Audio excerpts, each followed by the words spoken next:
நம்மளோட எல்டர்ஸில் 60 இயர்ஸ்க்கு மேலே இருக்கவங்க 60% மேலே ஹைப்பர் டென்ஷனோட வாழ்ந்துக்கிட்டு இருக்காங்க.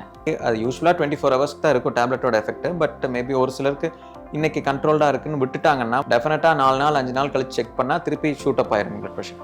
சார், ஏஜ்டு பீப்புளுக்கு எமோஷனல் ஹெல்த் எந்த மாதிரி ஹேண்டில் பண்ணணும்? ஃபார் எக்ஸாம்பிள் சம்டைம் அவங்க லோன்லியாக ஃபீல் பண்ணுவாங்க. அந்த மாதிரி இருக்க சுச்சுவேஷனில் பிளட் ப்ரெஷர் அஃபெக்ட் ஆகுமா? டெஃபினட்டாக எமோஷன் வந்து plays a very important ரோலுங்க.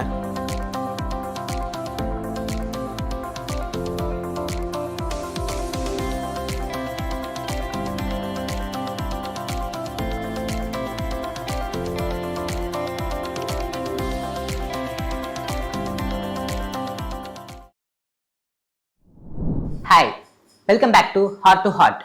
I am your host Raghav.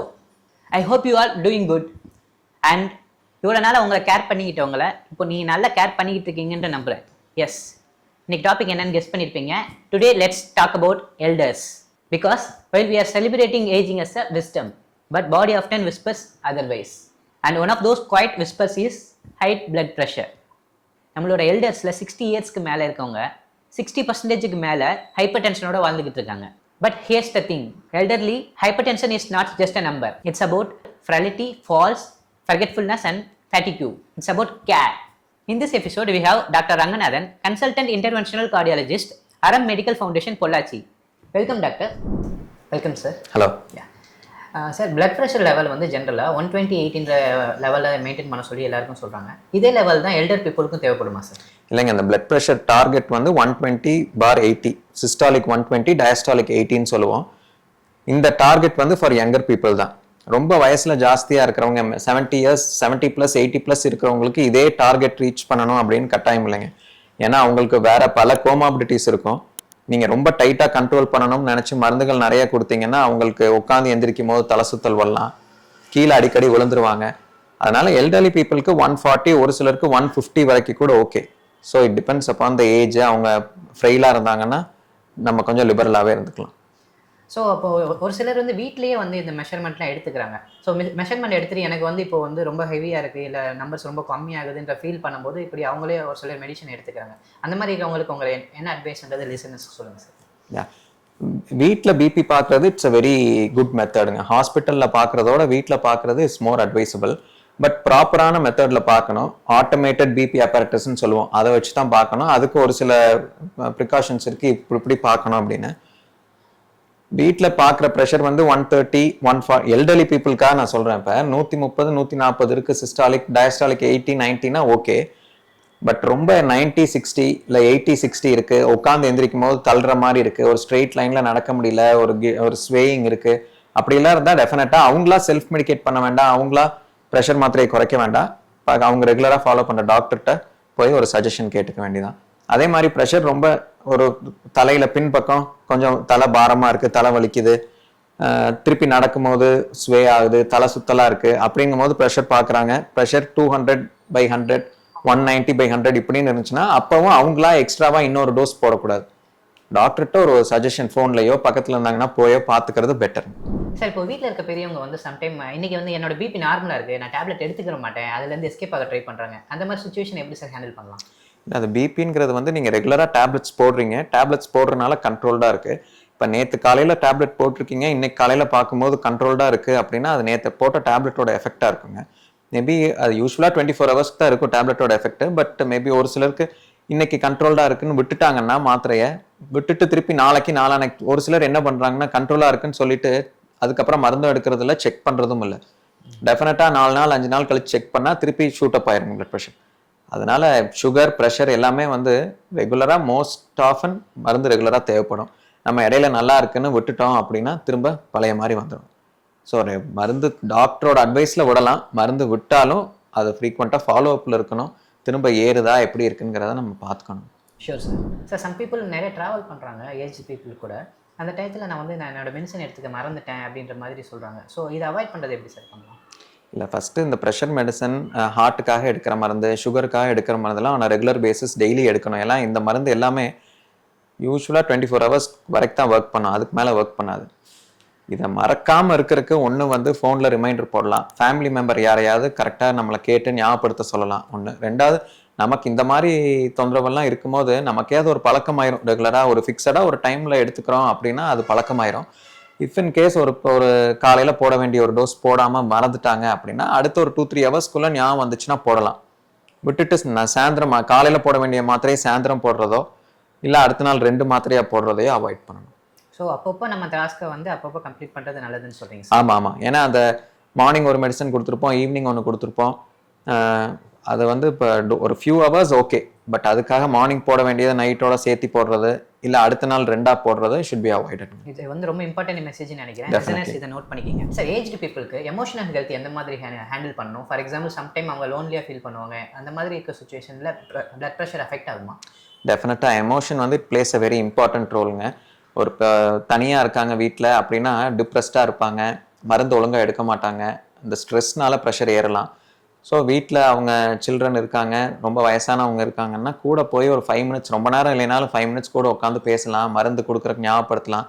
Emotion plays a very important ரோலுங்க. ஸோ ஃபிசிக்கல் ஹெல்த் ஒன்று, mental health is equally important to maintain our blood pressure levels.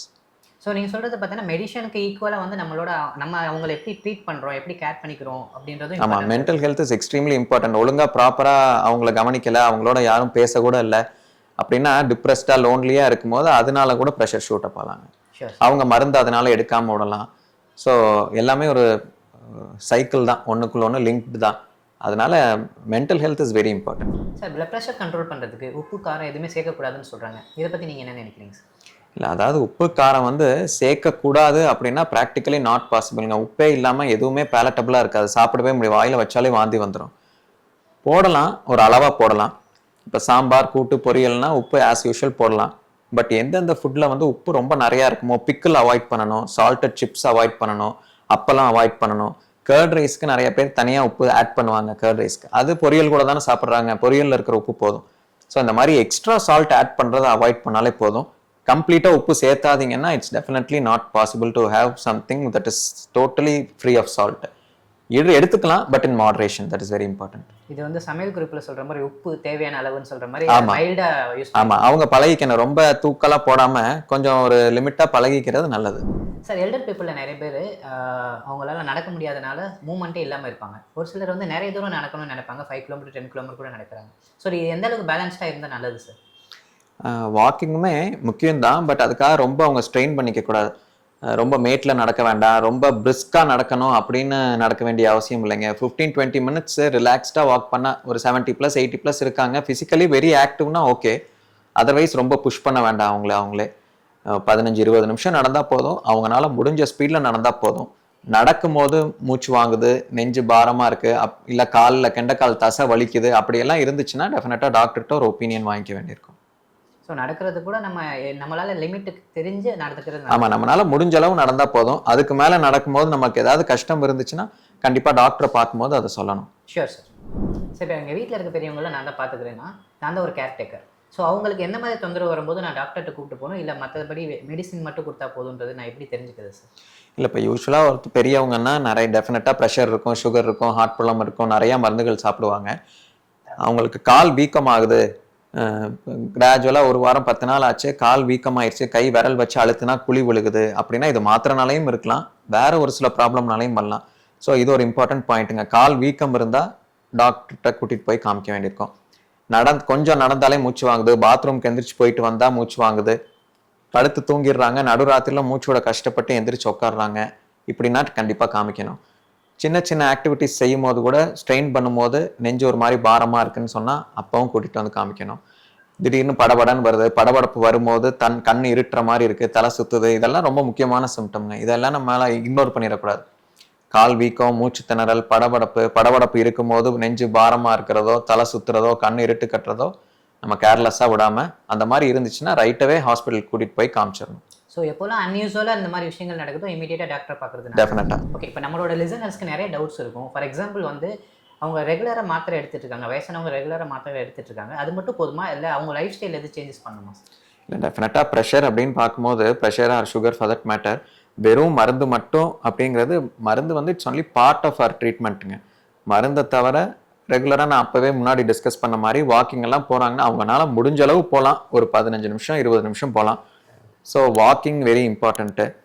Diet வந்து நம்ம சொன்ன மாதிரி salt வந்து should be taken in moderation. ரொம்ப நிறைய உப்பு சேர்த்தி சாப்பிட வேண்டாம்.